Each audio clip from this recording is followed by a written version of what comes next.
Hello,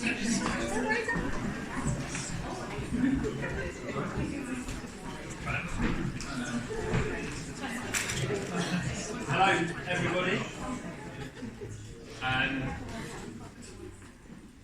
Hi, guys. Won't take up too much of your time. Just wanted to say a very big thank you to everybody for coming today. And also a few other thank yous. Firstly, to all the artists who brought their, I'm sure you'll agree, fantastic, very interesting work for everybody to look at today. So thank you for all those things.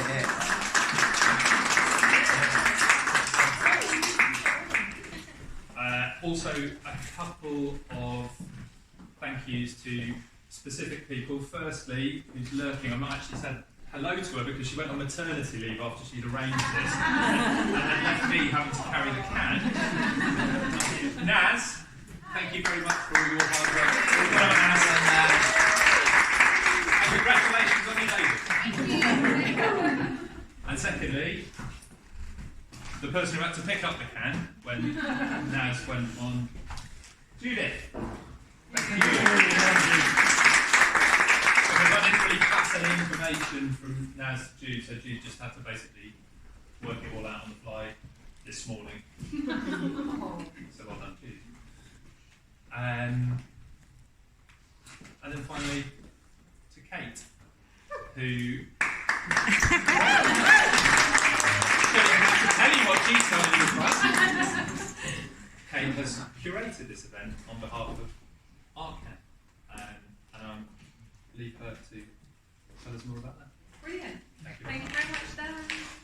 Oh, thank you all so much for being here. For those of you that don't know, ArtCan is a non-profit, totally volunteer-run arts organisation. We are international. We have over 540 artists, over 26 countries now. And basically the premise is that artists do things for artists. We don't rely on galleries offering artists opportunities to exhibit. We make it happen ourselves. And part of that means that if an artist sells their work doing anything that ArtCan does, then 100% of that sale goes directly to the artist, so we are also non-commission. This way we are enabling artists to extend their practice, to keep going with their processes, to explore without having to share any profit with anybody else, and it just means that there's a little glimmer of sanity in this little creative vein that we're all in. That means that we are hopefully balancing out the fact that the world's a little bit fucked up. And what is absolutely gorgeous is that we try and find like-minded organisations and people to work with, and that is why we are here this evening, because Dan gave us the opportunity to come and share some of our artists' works with you all. Again, it's all for sale, and 100% of that money will go to the artists. And it just means that we are having extended conversations with hopefully like-minded people who support artists, understand that it's incredibly important for the creative voice to have a strong voice in this society, and that's why we're here tonight. So we are also going to share some of the artists' stories about their particular work. So we've got 3 little sections that we're going to introduce with some of the artists this evening. But I also have a couple of thank yous that I need to do beforehand, and that is my fellow curator, Lucy Henderson, who's here this evening.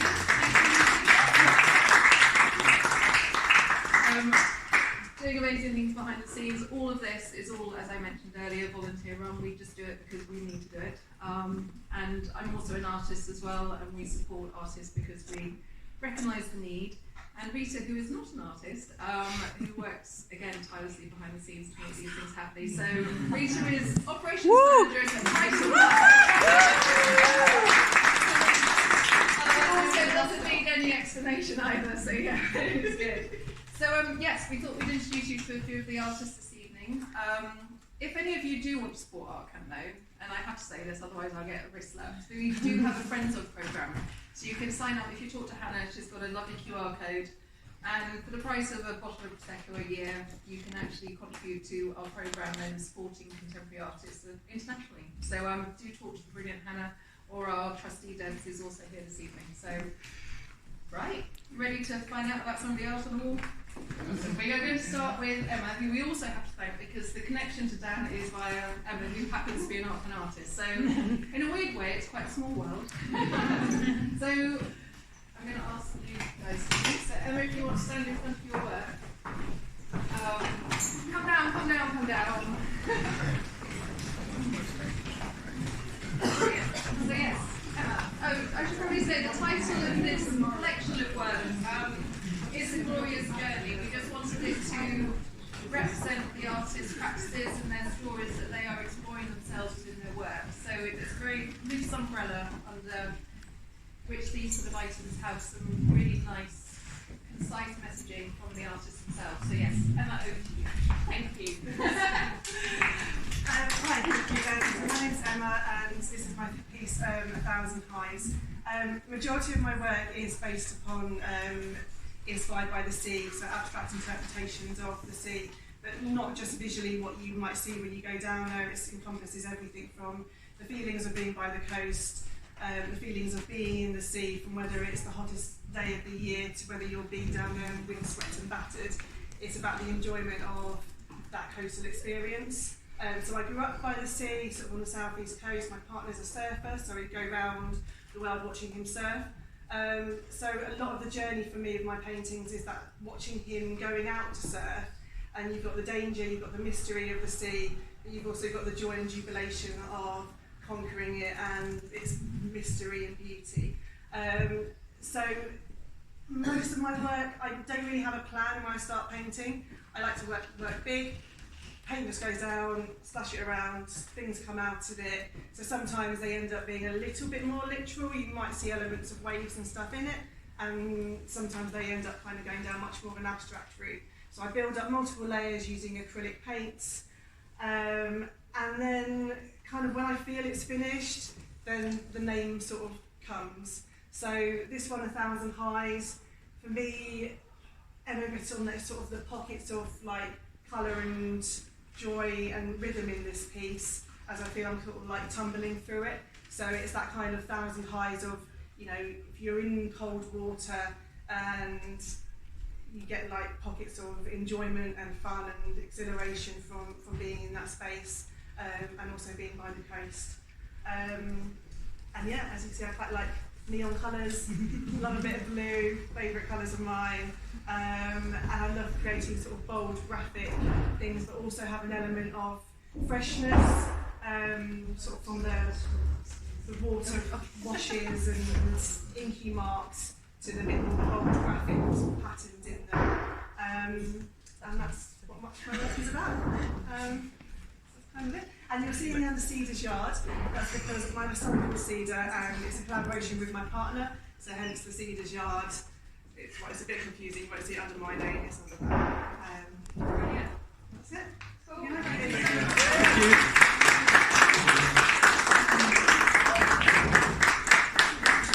This is absolutely accidental, but we're now going on to Sal Jones. Anyone knows what we scripted this? Where is Sal? Sal, good evening. Thank you so much, Sal. Hi. So my name's Sal Jones, and I'm a figurative oil painter with a studio in Stoke-on-Trent. A lot of my work is based on genre, although I don't have portraits because they're not people sitting and posing for me. A lot of the images I use are captured either through photographs, moving image, and found images. The pieces that I've got to show today, I saw a few people looking at them earlier and I said, do you recognise anything? And most people did sort of vaguely recognise some of them. If I tell you that these were actually printed this time last year, it was March 2022, and they are all, if you haven't already guessed, TV news reporters, and they were all filmed live from Ukraine, talking about the war and Russia invasion.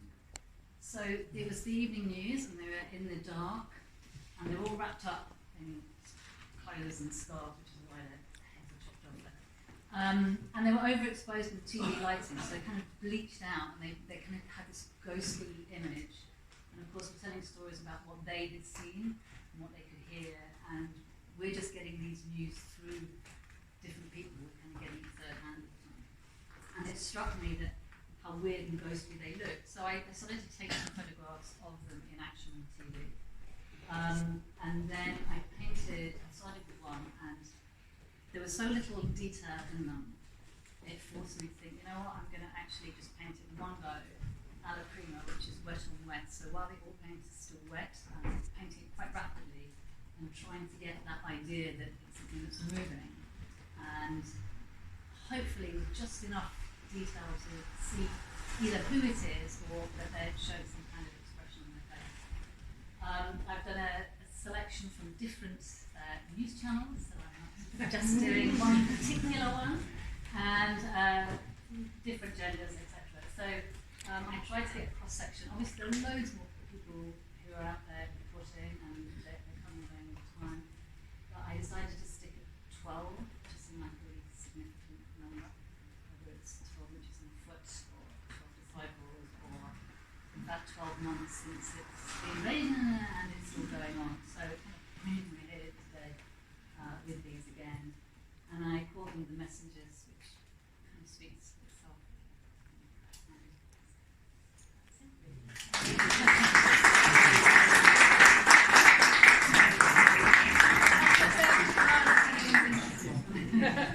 Thank you so much, Sal. And now we're actually going to head back to work on the left for Marsha.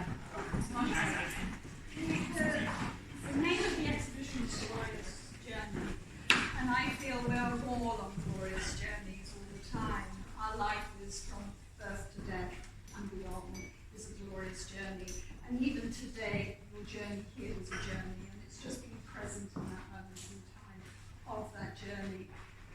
This piece is, its circles come up a lot in my work because it is the eternity, it's the symbol in Chinese mythology and everything of the circle, and it's very important. The way I actually work with this is that I have Chinese paper and I lay it down, long strips of it, and the top layer I ink on it, and it's like each mark on it is a person, and underneath you get an imprint, and the imprint is what we need. So this piece is about who we are and all the people I've connected with in my life, and underneath they're triangles here, and underneath is their imprint of what they've left. And we all do that in our lives, we all leave imprints. Tonight people will leave imprints of conversations or how people felt and everything. And I think that's really important in life, what we leave behind as well, that energy, and that whole energy of us all being connected. We're connected here with this, but we're connected to the world outside. And the circle, so you can either interpret it of actually moving into the centre of the circle, or you're moving out of the centre of the circle. So, that's very short. Thank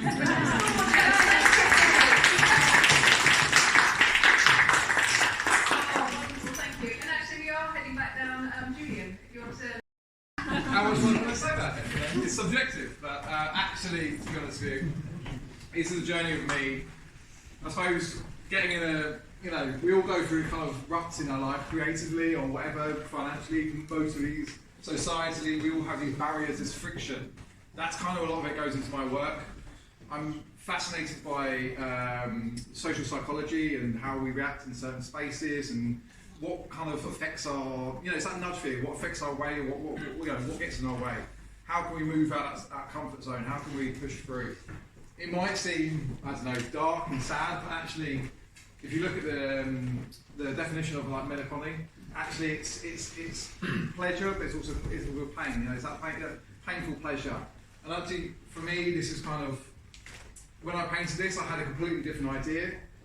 And I knew roughly where I was kind of going, and but then, for me, the first time I did it, it didn't quite work. It wasn't quite there. And then I kind of went, in a bit of a frustration, this. And then I kind of went, oh, actually, it kind of works a little bit now. Let's play with this, let's work with this. Actually, now I think adding, the last elements in it, it completed the picture. And it's like we all go through those moments where at first it might seem like a struggle, but then you push through, and then all of a sudden, okay, cool, you've got it. You know, that's where the pleasure comes from. You go through the pain and you come through the pleasure comes down the other side. I personally like using, so this is made up of ink and charcoal. I like using ink instead of acrylic as a medium because it soaks into the canvas. You get that depth of the canvas. You get that depth. You know, like life has a lot of layers. I like kind of that symbolic depth that shows up life, and also I like a lot of texture. So this is actually just charcoal, and that texture you get from charcoal is I like that tactile feeling. It's almost like you'd want to touch it. It's all painted on a raw canvas.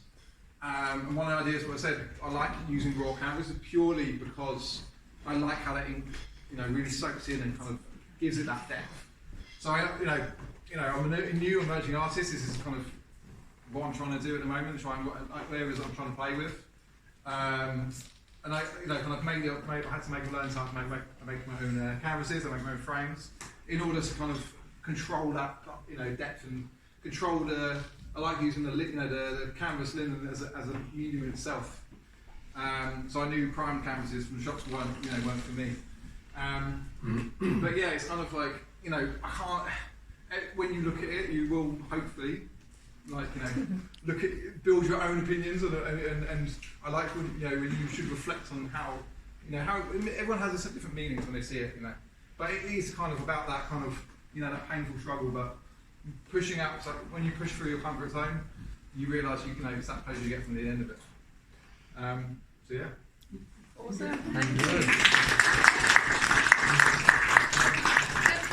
We do have some other artists who are going to do some chats with you this evening, but time for a drink, I reckon. And then we'll re-congregate a little bit later. Thank you.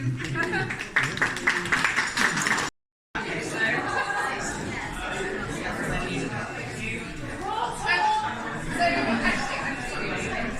Oh, we're in bed. I know, it's perfect.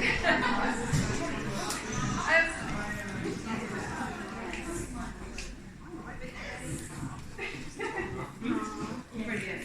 So, Jess, this is Jess's work, and you can say a few words about it, Jess. Thank you. Come closer, please, because I don't think I have that kind of voice. Project like I I do. shall try. My name is Jess. This is my painting called Almost There, as in almost there in a journey. I'm going to be talking about stuff that's actually not in the painting, but how I got it. During the pandemic, I painted a painting that illustrated all the facets of our emotional, what we were going through at the time. So we had 3 different panels, each was doing different things. One was sort of chaotic, absurd, and the other one was sort of just all sorts of things going on. Among other things, it had this in it.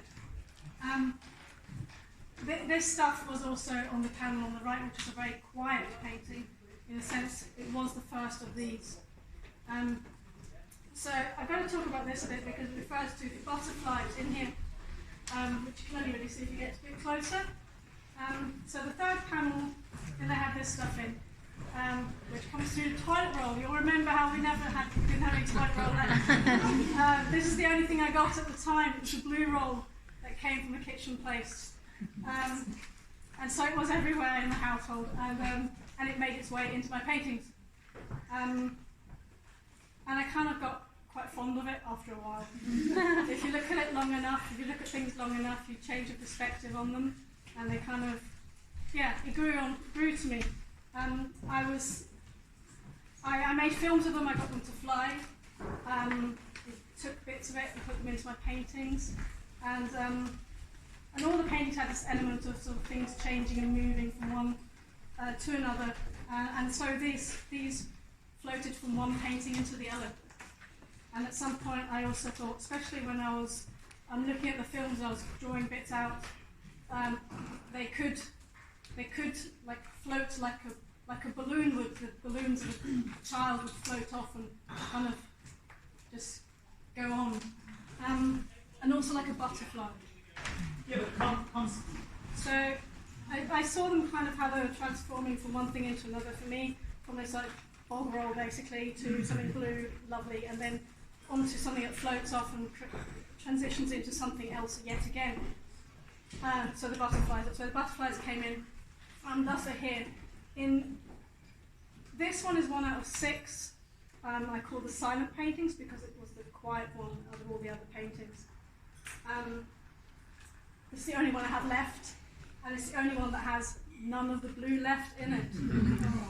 It also is the one that has no person in it. I'm usually a figurative painter. This has no figures in it. It's just sort of just this space where we wander and think, and we don't know what's around the corner. We don't know how deep the water is. Yes, just a place to carry on and find out what the glorious journey where it still might take us. Thank you so much, Jen. Qualify that I'm a flash. This is not black. It's actually a very, very deep indigo. So anyway, I'm Caroline Banks. I basically am obsessed about the memory of energy. Energy is the one thing in this universe that is indestructible. We live, die, born, whatever, everything goes, but energy is eternal. And I'm interested in the fact that energy is part of all of us, and it's something that unites us all. It's very elemental. Several people this evening have asked me what this means, and my answer is always, what do you see? And every answer I've had is the right answer. So whatever you see is what there is. The idea is my energy goes in, the energy comes out to you. In terms of materials, I work with acrylic paint and then things that are not generally used as paint. So this white is gesso, which is basically what people normally use to coat a canvas before painting on it. And then these shiny bits, the gloss varnish, which is what they use normally to seal the painting. I just use them as paint. Time is quite elastic in them because I work on the floor and I work very quickly. So each layer, there are multiple layers, but each layer may take 2 seconds, 3 seconds. But then I have to wait 24 hours for it to dry before then I can move on. And then also the gloss is almost like the gloss when something's nice and new and shiny and wet, and you think, oh, all this potential, and then it dries. So here I'm sort of holding it back a little bit. So that potential is still there. So it's playing with time and energy, and any questions I'm happy to answer, but all your questions will be right. You should be in sales. Thank you so much.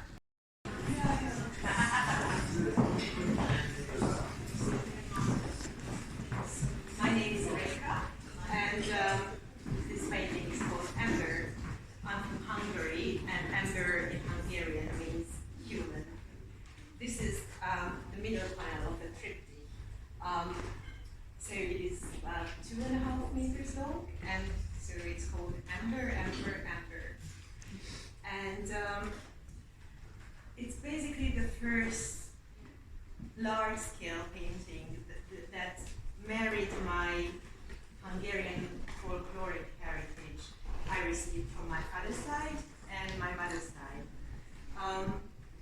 It is on a copper panel, and copper, I have this obsession with copper that really comes from a really early childhood memory. My father had a metal workshop where he created a lot of different copper objects, mainly candle holders, and it was in this dark, cave-like little room in the basement of the building, and it really looked to me as an Aladdin's cave. It was full of treasures, and therefore copper for me brings up all these really warm, comforting childhood memories that also helps to recall the not so comforting ones.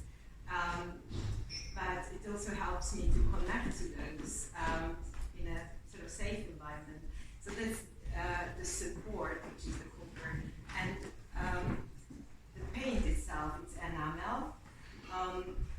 And I used floral patterns that are very similar to Hungarian folkloric floral patterns. And that mostly comes from my mother's side.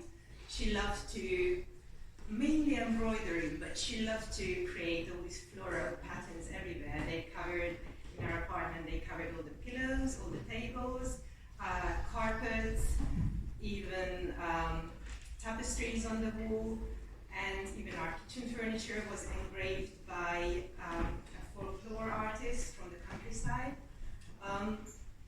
So it was all the time in front of me. That somehow I now see coming back also on this journey to connecting to childhood memories. So this is the first painting that was kind of the marriage of this heritage. And interestingly, I finished it at the very end of the pandemic, but we were still kind of isolated and not very comfortable to go out. And I have this amazing community I go sometimes. It's called Movement Medicine. They do workshops where you, it's kind of therapeutic. It's like a dancing meditation. And we had this amazing community that was had to go online during the pandemic. So we were, it was very strange to actually dancing in your own living room, pushing the furniture aside, in total isolation, but thinking this is a community thing, and then everyone was in those little images on Zoom. But really, what surrounded you, you really connected to every object, or especially a person if you look at someone, but every object, and this painting was my company all the time. It was just wonderful how it supported my internal processes, just being there. And on the other side, there was this wonderful houseplant. So there was nature and culture on the two sides. And dancing with it really made me fall in love with it. So I would like to invite you just to do that. And it has also a special effect. Actually, that one. So because of the reflection of the cover, and because the paint is translucent, when it's very strongly lit, it really bursts with color. It has this sort of two manifestations, the bright and the dark.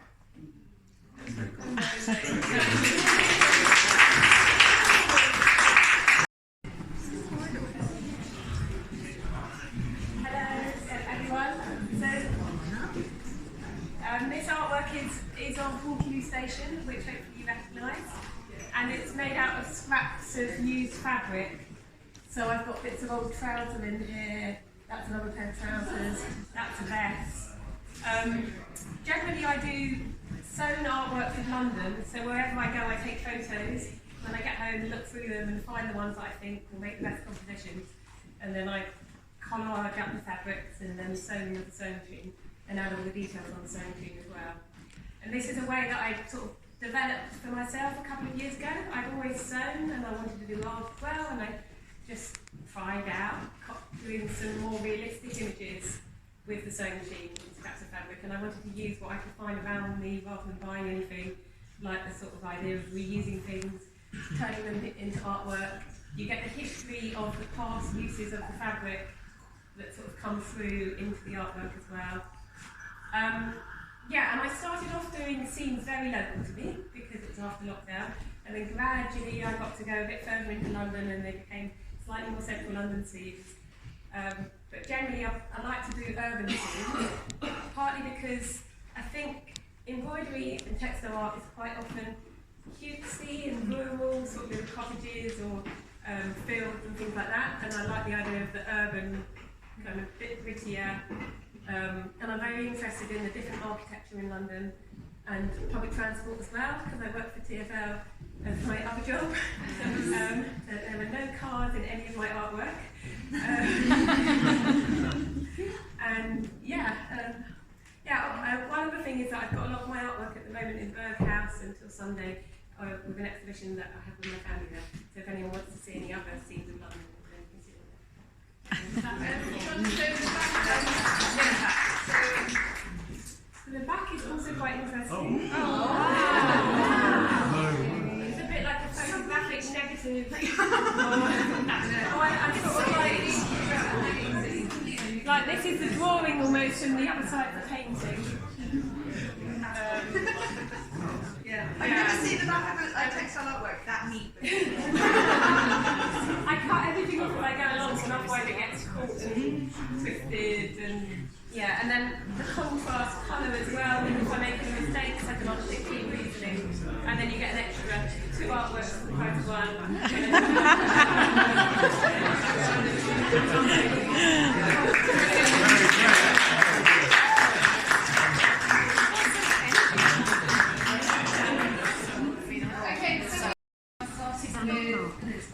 Thank you. Hello, everybody.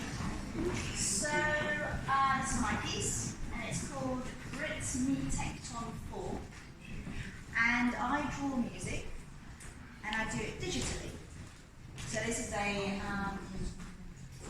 print on Chromolux, where they actually infuse the metal with the ink, so it's blended into the metal surface instead of just printing on top. So basically, a glorious journey.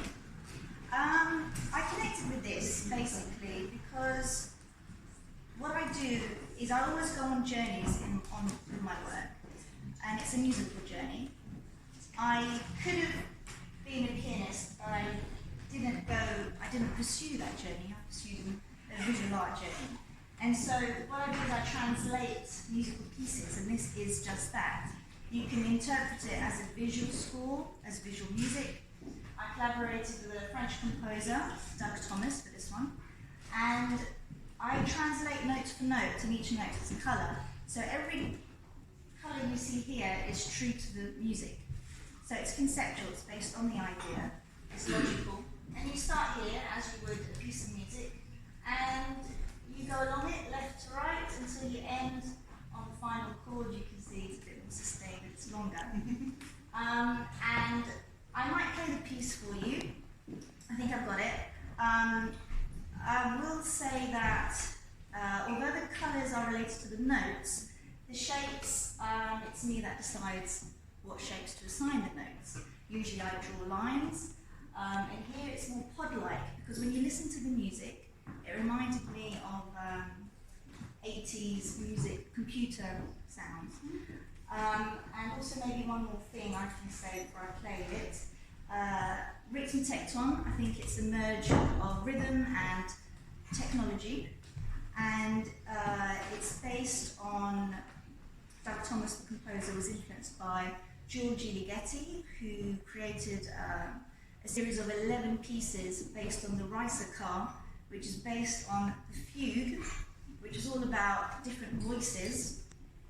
And Doug Thomas did 5, and this is number 4 of his series. And so a fugue is very special because it's about relationships, from one musical voice to the other and how they interact. And if you study it, you will see that there are relationships and there are patterns, that's what the fugue is all about. And so you see the purple, the dark pink, the light pink, the yellow is reflected in the lower piece. So they're answering each other and having a conversation. So this is Ritt Tekton 4, and I'll just play a little bit of it so you can get to hear it. Hopefully it will work.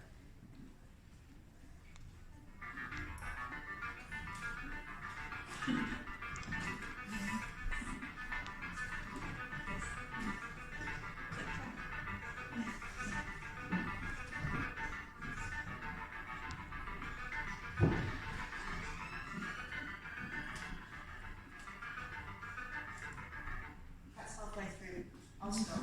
But you can look it up on Spotify if you like, Ritt Tekton 4, and enjoy it. Thank you.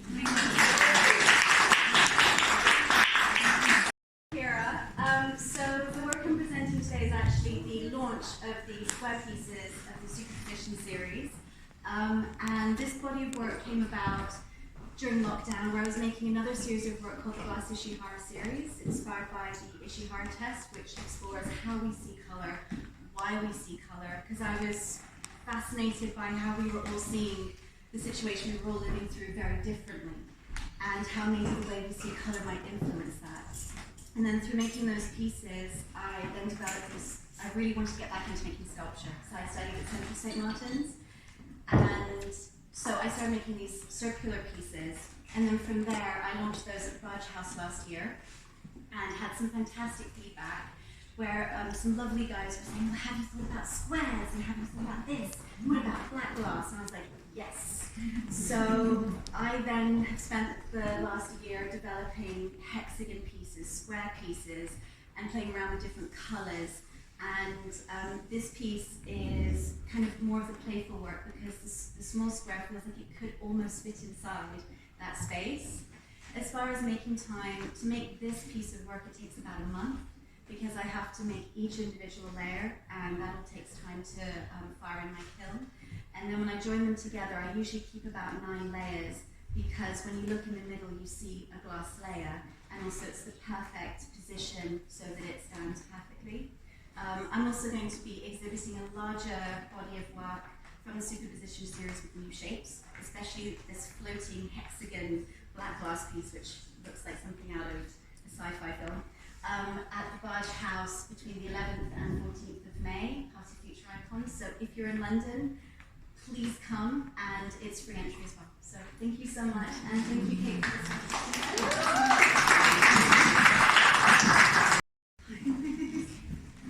Sorry. Thank you so much. Hello everyone, my name is Taya Delacruz. This piece is based on Neil deGrasse Tyson.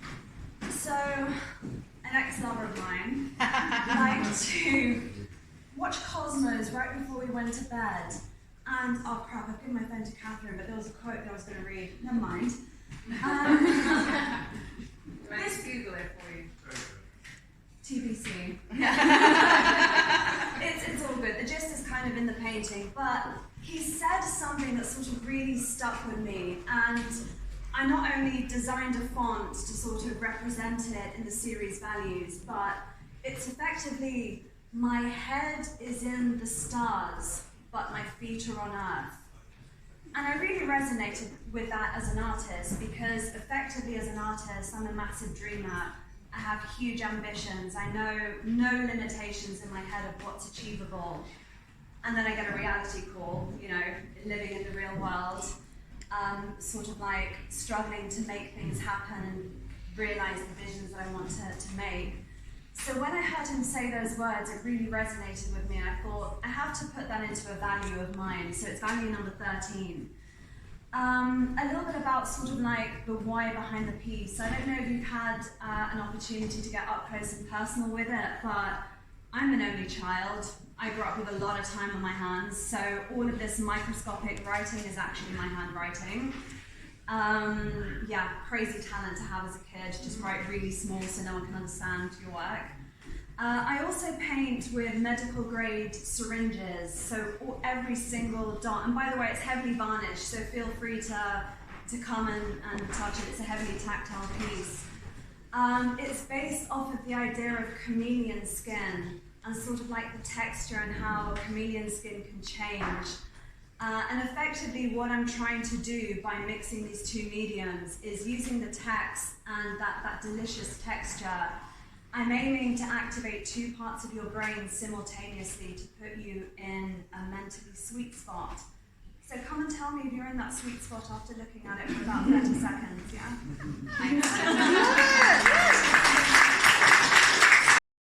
Everything is obviously for sale. 100% of the sale goes directly to the artists, and you could take a piece home this evening if you would like. But yeah, enjoy the rest of the evening. Thank you so much for hosting us tonight. Thank you.